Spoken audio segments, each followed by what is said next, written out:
भगवान ने मैं एक बात बताऊं, दलित दलितों देवताओं में ये बड़े ध्यान से सुनिएगा।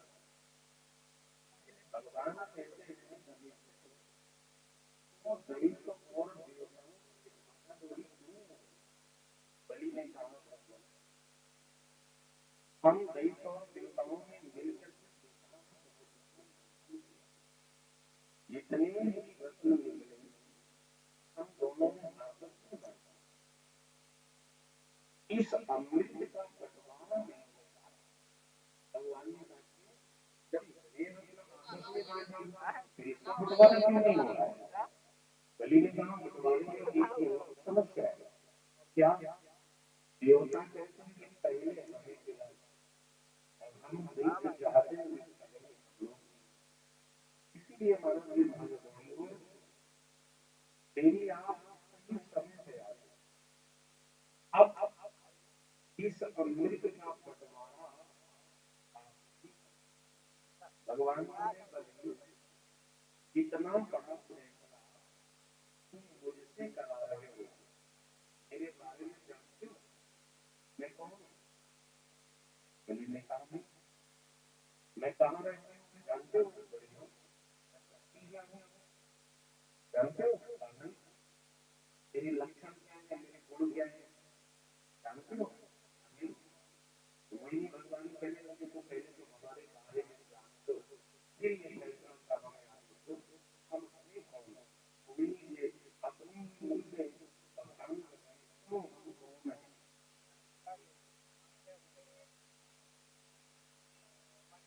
कथम कस्य पुत्राय कौशल्या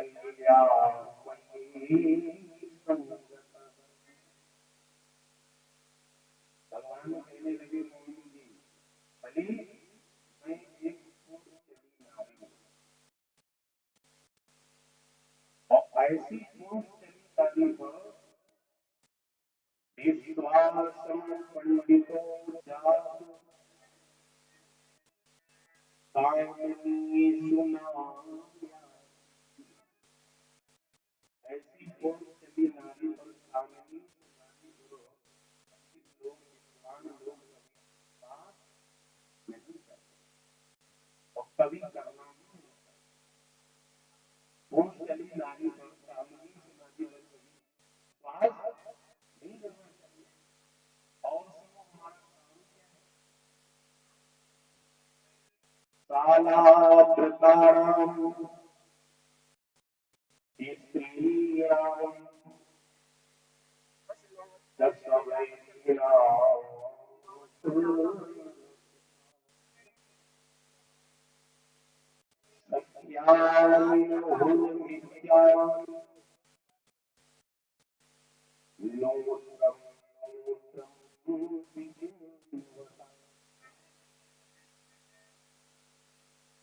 मोहिनी भगवान ने कहा नूतन नूतन विपिन बतान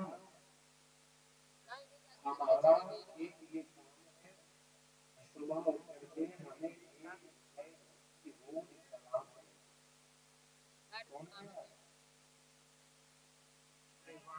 ये बात कौन है?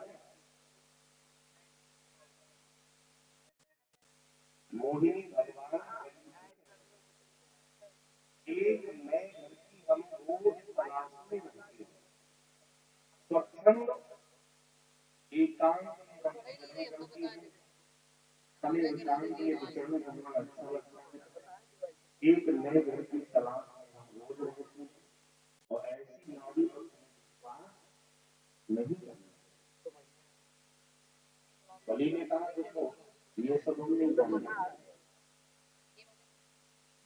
ये सब हम नहीं जानते हैं। हम तो इतना जानते हैं कि इस अमृत का बंटवारा भगवान ने कहा तो मुझे बेटी हम बंटवारा कर देंगे। ये है हम बंटवारा जब करेंगे तो तुम्हारा कोई हस्तक्षेप नहीं होगा। हम अपने हिसाब से बंटवारा करेंगे तो ये काम भगवान ने कहा बलि में अमृत का कलश भगवान मोहिनी भगवान ने देवताओं की ओर देखा, देवताओं से कहा हमको एक लाइन और एक लाइन भगवान बड़े प्रेम से देवताओं को अमृत पान करा रहे हैं, देवता अमृत पी रहे हैं। दैत्यों ने राजा नाम का दैत्य रखा है, उसने सोचा कि ये ऐसा तो नहीं है हम दैत्यों के साथ हल हो सारा अंदर देवता पी जाए बाद में हमको मिलेगा, तो इसलिए ये मानव के सुंदर देवताओं का रूप धारण किया और देवताओं का रूप धारण करके सूर्य चंद्रमा के सामने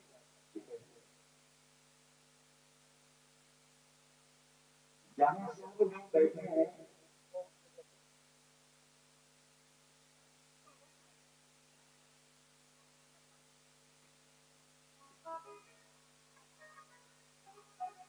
जहां सूर्य देव और चंद्र देव बैठे हैं वहीं साथ में जाकर भगवान ने अमृत पिलाना प्रारंभ किया। सूर्य देव के हाथ में सूर्य देव को अमृत डाल दिया, चंद्र देव के पास रहा, चंद्र देव को अमृत डाल दिया। यही हाथ बढ़ाया, जब तक सूर्य और चंद्रमा ने भगवान को इशारा किया ये हमारा तब तक भगवान ने उसके आंखों में अमृत डाल दिया। देखते हैं क्या ये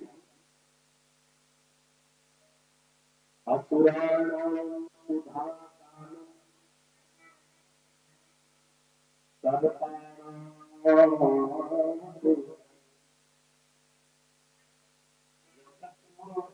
बताया भगवान अमृत का दान इसमें धन से अमृत दान कर दिया और जैसे पान किया सभी लोग अपने समूह में भगवान जैसे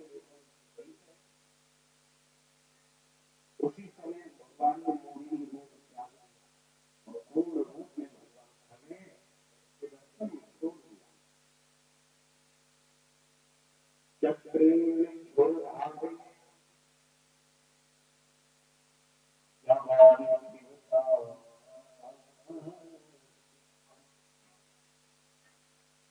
भगवान ने सुदर्शन में राहु के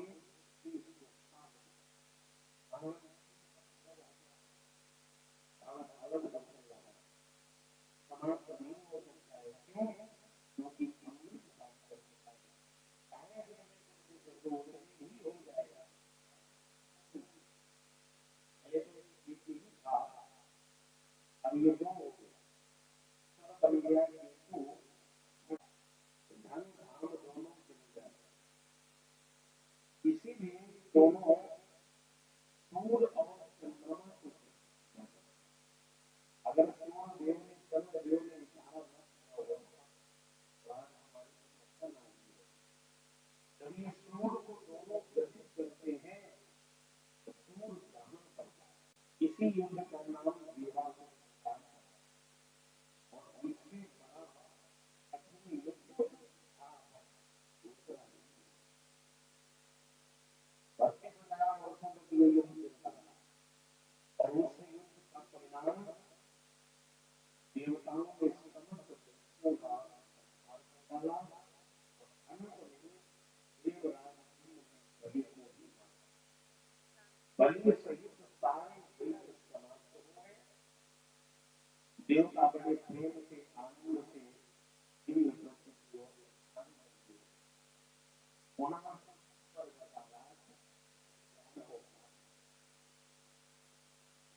दैत्य गुरु शुक्राचार्य जी को पता चला मेरा अस्तित्व बलि सेना से समाप्त हो गया।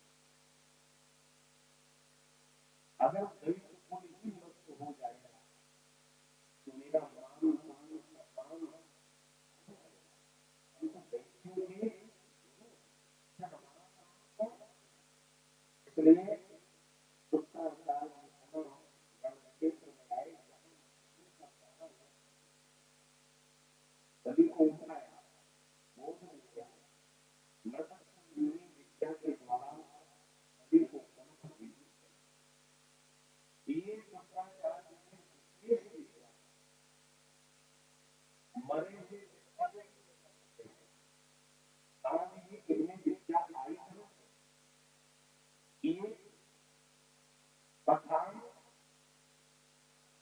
पुराण की कथा, शिव पुराण की कथा कहती है ये कृपा भगवान भोलेनाथ की है। एक बार शुक्राचार्य ने भगवान शंकर की आराधना की, तप किया, 10,000 वर्षों अधोमुख हो गए, उल्टे हो गए, नीचे किया, उसी विद्या से पुनर्जीवित कर लिया।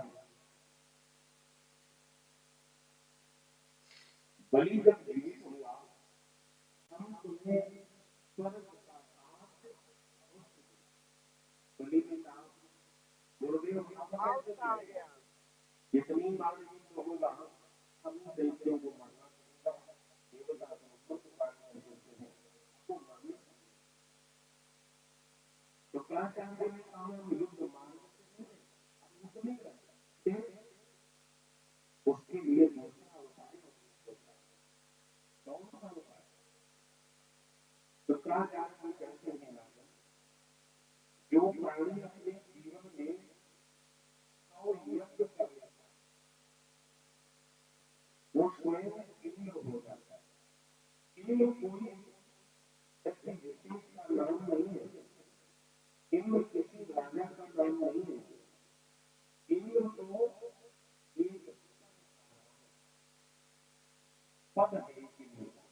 और जो नहीं होता है उससे युद्ध करो, घोड़े को छुड़ाओ, ये तुम्हारे लाइव एंड करें दे। इसलिए तुम शांति से अपने जिस दिन तुम्हारे युद्ध हो जाएंगे तो स्वयं ये बात बलि को बड़ी अच्छी है। बलि ने कहा हम ये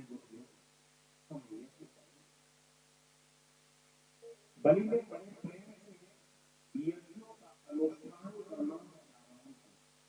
अब बलि के प्रेम से यज्ञ पूरे होने लगे, देवताओं को भाई जितनी बलि के पूरे हो हम देवताओं को किया जाए, पुनः दैत्यों का देवता भगवान से प्रार्थना कर रहे हैं, प्रभु मेरे अधिपत्य को बचाओ, मेरे अधिपत्य को बचाओ। अच्छा दैत्य लोग दिति भी भगवान से प्रार्थना कर, मतलब दिति दो पत्नियां हैं, एक का नाम है दिति, दूसरी का नाम है अति। दिति से दैत्य का जन्म हुआ है, अति से एक ही पिता की संतान है, देवता पिता है माता है, एक पिता की संतान है, तो एक देव और एक देवता, ये कैसे होगा? जो मैं दैत्य क्यों कहा बनावट या दूसरी तरह बोले नहीं, रूप एक दूसरे में जैसी आया है, तो बोले क्यों कहा? उसी का बाबा ने लिखा है क्यों कहा?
तुलसीदास बाबा क्या माँ नहीं माँ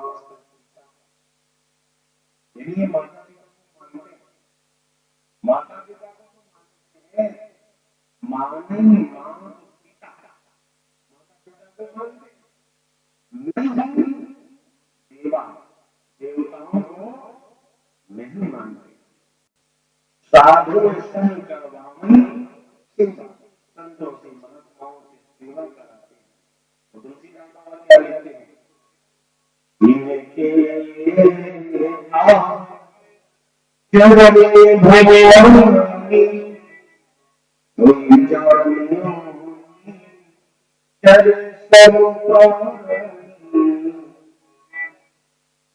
जो संत महात्माओं से आचार्यों से विद्वानों से सेवा कराने लगे समझ लो महाराज यही माने माँ पिता नहीं देवा साधु संग करवामी सेवा जिनके ये आचरण भवानी कोई जाने निश्चय वही देवताओं को नहीं मानते। इस बात से किसी को बड़ा क्यों मेरे गर्भ से जन्मे बालकों को एक कहा जाता है। अच्छा किसी माता के पुत्रों को उनकी संतानों को समाज दलित कहकर के बुलाए राक्षस कहते बुलाए जरा विचार करो उस मां के हृदय में कितना किसी मैया के बेटे को वो राक्षस कहे तो बेटे को तो बुरा लगेगा लेकिन बेटे से ज्यादा उसकी मां को बुरा लगेगा। तो बेटे को बड़ा बुरा लगता है जब बेटियों की मां बनी जाती है तो बेटी भगवान से तुम्हें समान चारों सुख मौसम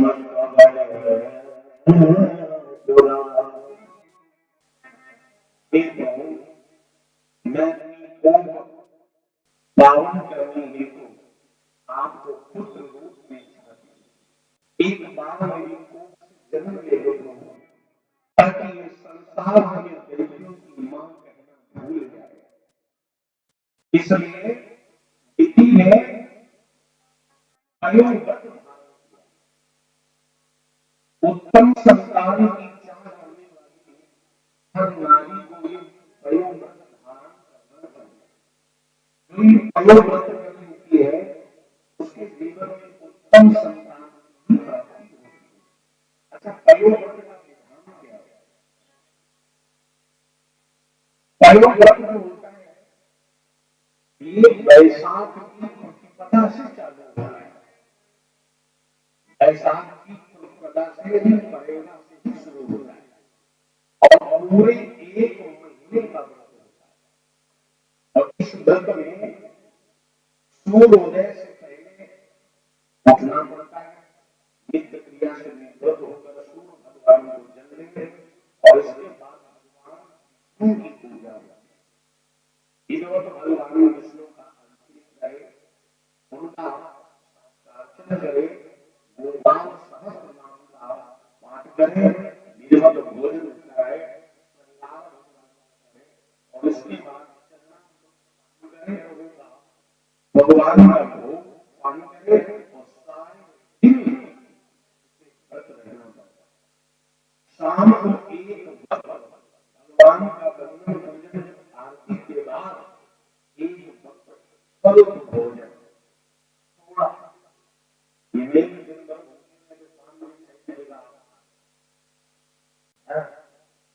सब बच्चे थोड़ा सा भोजन लेना पड़ता है। एक महीने तक निरंतर ये व्रत चलता है और जो ये पूर्ण व्रत महिला कर लेती है उसके कोख से भगवान जैसे परम प्रतापी भक्त का जन्म होता है। पयोव्रत धारण किया, उस पयोव्रत के कारण बेटी के गर्भ में जो बालक है इतना तेज है उसके अंदर कि वो तेज बेटी के मुख पर चढ़ता है। बेटा जब तेजस्वी होता है, यशस्वी होता है, उसके ग्रह नक्षत्र शुद्ध होते हैं, सारे लक्षण उसके मां के मुख पर दिखाई देते हैं। बेटी ने अदिति ने देखा, अभी तो बेटी के बालक ने जन्म भी नहीं दिया है और इतना तेज बेटी पर छाया है, जब ये बेटा जन्म लेगा तो कहीं ऐसा ना हो हमारे बेटों का राज्य न छीने ले। दिन रात दिन को चिंता है मेरे बेटों का राज चला जाएगा। एक दिन देवराज इंद्र से अदिति ने कहा, बेटा जानती हो मैं दुखी क्यों रहती हूँ? इंद्र ने कहा, क्यों दुखी रहती हो? इसलिए दुखी रहती हूँ, हमें ऐसा लगता है जैसे कि हमारे पुत्रों का राज छीन लिया। इंद्र ने कहा, भैया कौन ऐसा संसार है जो तुम्हारे पुत्रों का राज छीन ले? तुम नहीं जानते हो, बेटी के मुख पर जो तेज छाया है, बेटी के गर्भ में जो बालक है, ऐसा ना हो वो हमारे पुत्रों का राज। देवराज ने कहा, तुम चाहती क्या हो? मैं चाहती हूँ ये बेटी का बेटा जन्म ले। इंद्र ने कहा, ठीक है, बेटी मैया का पुत्र जन्म ही नहीं लेगा। इतना कहकर अदिति को आश्वासन दिया और देवराज इंद्र बेटी के यहाँ सावधान नीति का प्रयोग किया। यहाँ पर चरण पकड़ लिए, मां बहुत दिन के बाद चरण सेवा करने का हमें मौका मिला है। आज मैया ये तुम्हारा बेटा इंद्र आपके चरणों की सेवा करना चाहता है। मां समझ नहीं सकती, तुलसीदास बाबू लिखते हैं,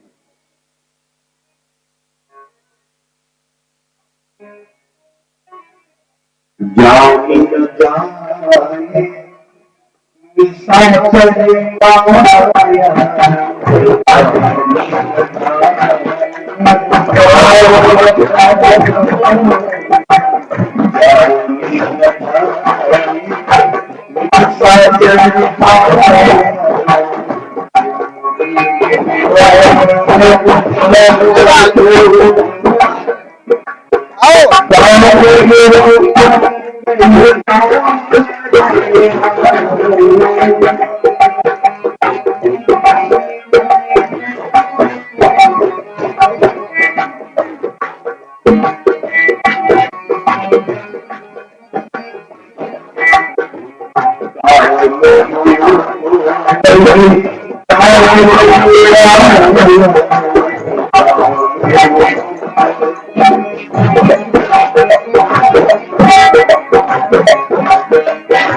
पाया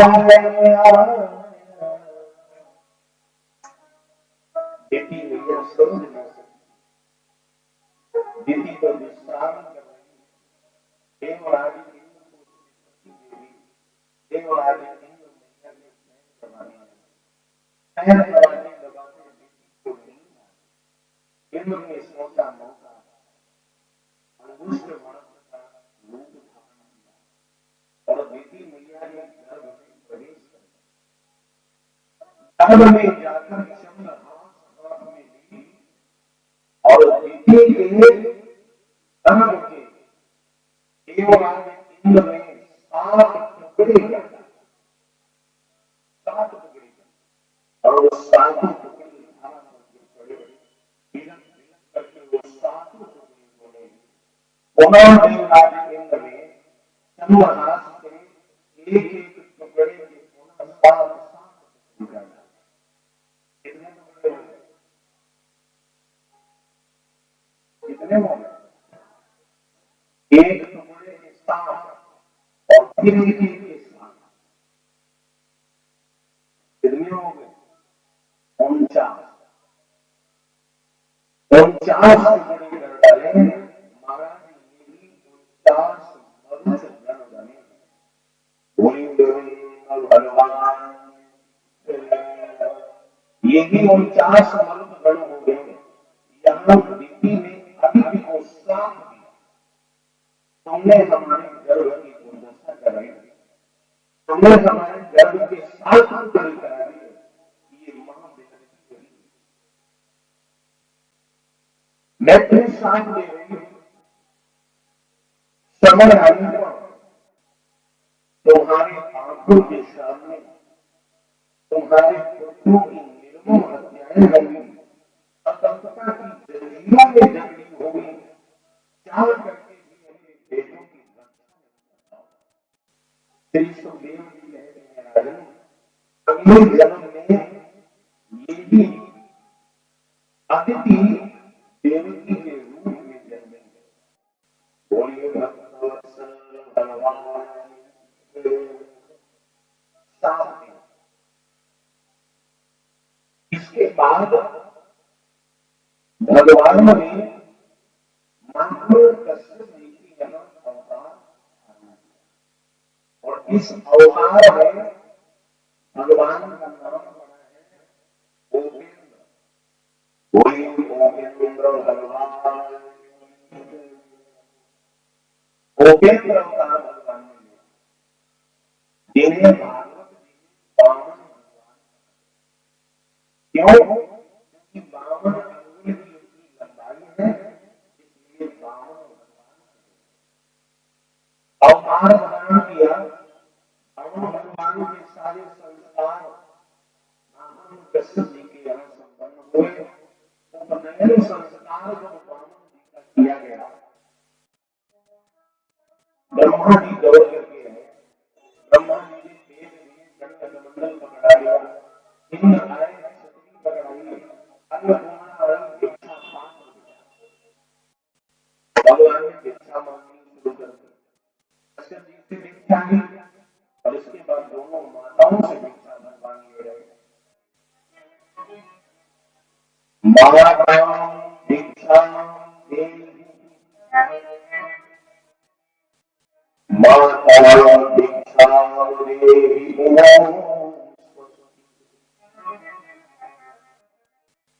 बड़ी प्रसन्न होकर भावुक होकर के दोनों माताओं ने भिक्षा डाली। भगवान ने कश्यप जी से भिक्षा ली, माताओं से भिक्षा ली। अब भगवान ने सोचा अब देवताओं के हित के लिए हम बलि से भिक्षा लेने जाए। क्यों?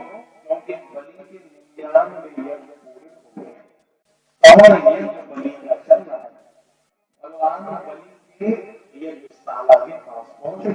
अब भगवान ने आवाज लगाई, भिक्षा देवी भिक्षा देवी। बलि के कानों में आवाज, लगता है कोई याचक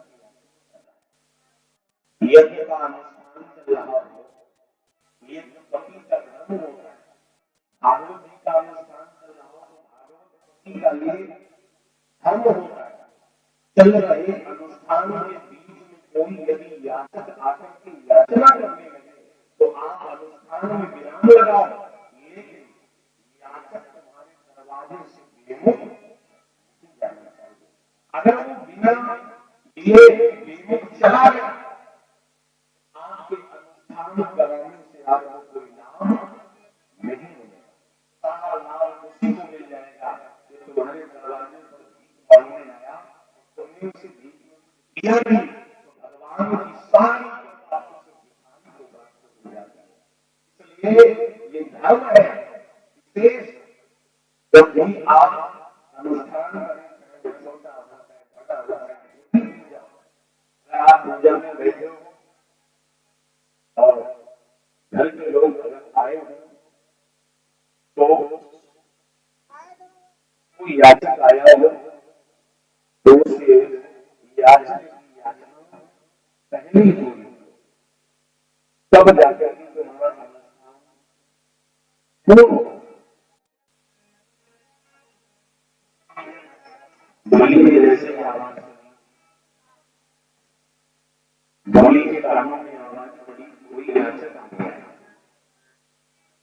तो सबसे पहले तो याचक की याचना पूरी करनी चाहिए।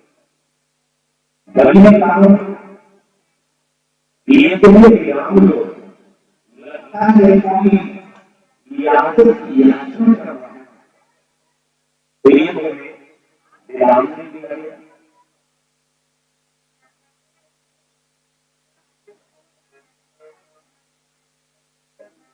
और विराम नहीं दिया गया, बलि यज्ञशाला के बलि ने देखा मनोहारी सरोवर भगवान, आंखों में छतरी धारण किए, इच्छा पात्र लिए गए। बलि ने देखा आज तक तो ऐसा बलि को देखकर भगवान कहने लगे, भिक्षा दे भिक्षा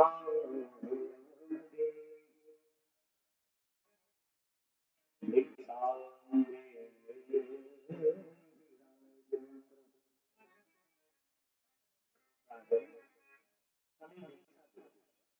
बलि ने मुस्कुरा करके बोला, भगवान मेरे तो भाग्य हो गए, आपके दर्शन मिल गए, आप मेरे यज्ञशाला में आ गए, मेरा ये परम सौभाग्य।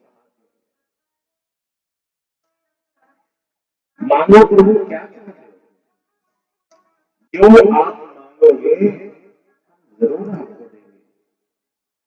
इतनी बात हुई कि पीछे से शुक्राचार्य, शुक्राचार्य ने जैसे वामन भगवान की ओर देखा तो शुक्राचार्य को पहचान गया, ओ ये विष्णु छलिया बन के आया, हमारे शिष्य को छलने आया। शुक्राचार्य जी ने बलि की ओर देखा, बलि से कहा बेटा इसे कुछ दिया तो नहीं? बलि ने कहा अभी तो कुछ नहीं दिया, लेकिन गुरुदेव ये जो मांगेंगे हम उन्हें जरूर देंगे, क्योंकि ये मेरा धर्म है, ये मेरे दरवाजे पर भिखारी बन के आए हैं, जो मांगेंगे वो देंगे। शुक्राचार्य ने भी कहा इसके बारे में जानते ही कौन है? कौन है? बलि ने कहा ये हमारे दरवाजे पर भीख मांगते हैं, तो मेरे दरवाजे के भिखारी है, मेरा धर्म है, मैंने जरूर दूंगा। शुक्राचार्य जी ने कहा बेटा ये भिखारी नहीं है, जानते हो कौन है?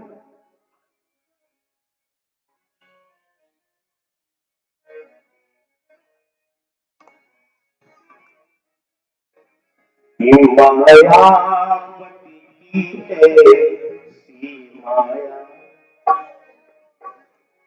मायावती की ऐसी माया, वो विष्णु बना भिखारी।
शुक्राचार्य जी ने कहा तुम नहीं जानते हो ये साक्षात विष्णु है और तुम्हें छलने आए इन्हें कुछ देना नहीं। शुक्राचार्य जी ने कहा तो बलि ने कहा गुरुदेव अभी एक विष्णु हो या और कोई हो हमारे दरवाजे पर भिखारी बन के आए हैं तो हम अपने धर्म का पालन अवश्य करें जो मांगे हमने जरूर देंगे। शुक्राचार्य ने कहा है मेरा बलि इस अभी देखते देखते चल जाएगा क्या किया जाए कोई ना कोई उपाय तो किया जाए जो छलने से बच जाए। भगवान ने कहा बलि जल्दी कहो हमें देर हो गई। बलि ने हाथ जोड़कर कहा भगवान मांगना क्या चाहते हैं। भगवान बलि देखो अब ऐसे हम भिक्षा नहीं लेंगे। बलि ने कहा प्रभु तो फिर कैसे लोगे आप भिक्षा देने के लिए तुम्हें संकल्पित होना पड़ेगा संकल्प करना पड़ेगा बिना संकल्प के हम भिक्षा नहीं लेंगे। बलि ने कहा ठीक है हम संकल्पित हो जा रहे हैं संकल्प ले रहे हैं हाथों में अक्षत लिए पुष्प लिए मंत्र पढ़ा जाने लगा। भगवान ने कहा देखो ऐसे संकल्प पूरा नहीं होता है।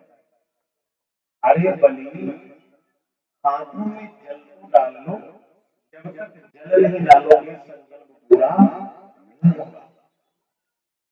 शुक्राचार्य ने सोचा है से सभी खा जाएगा तो सूक्ष्म रूप लेकर बलि के सामने शुक्राचार्य उस जलपात्र के अंदर छिप करके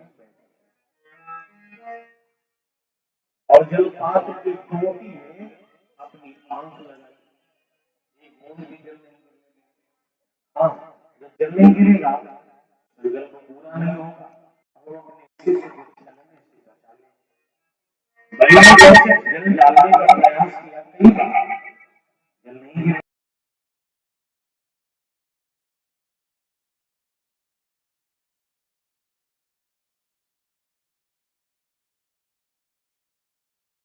रोज करते निर्जल क्यों नहीं गिर रहा लगता है कोई फूल लटका है फूल फूल लटका भगवान ने इधर उधर देखा तो जमीन पर एक भूसा दिखाई पड़ी उठाया लो टोटी में चला अगर फूल अटका होगा हट जाएगा जल गिरेगा। बलि ने ली कुसा और जैसे टोटी में चलाना प्रारंभ किया अंदर बैठे टोटी में और बलि ने प्रश्न आना शुरू कर दिया एक बार नहीं कई बार शुक्राचार्य की आंख में उस चुभा शुक्राचार्य निकल पड़े। अच्छा भगवान ने जल गिरा संकल्प लेकिन शुक्राचार्य क्या भगवान नहीं जानते भगवान को जानते कि शुक्राचार्य नहीं बैठे और फिर भी भगवान ने पूछा क्यों क्योंकि भगवान ने विचार किया गुरु का जो धर्म होता है उसके विपरीत चल रहे हैं शुक्राचार्य। भाई गुरु का धर्म होता है चाहे पक्ष हो चाहे विपक्ष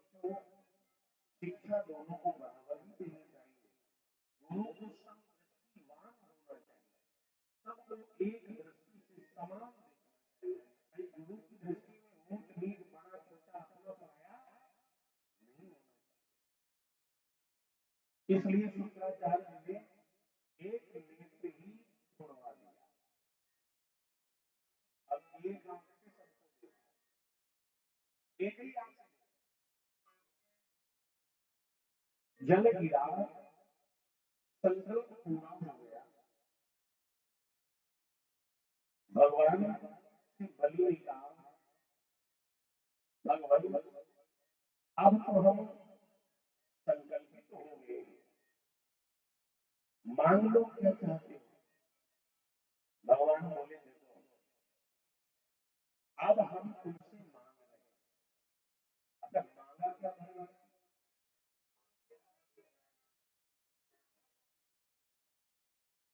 पदानि दत्ता भूमेरहं त्वया।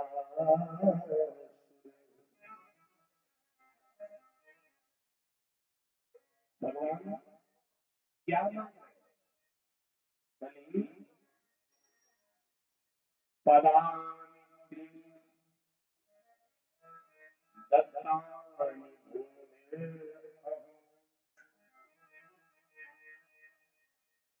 त्वया।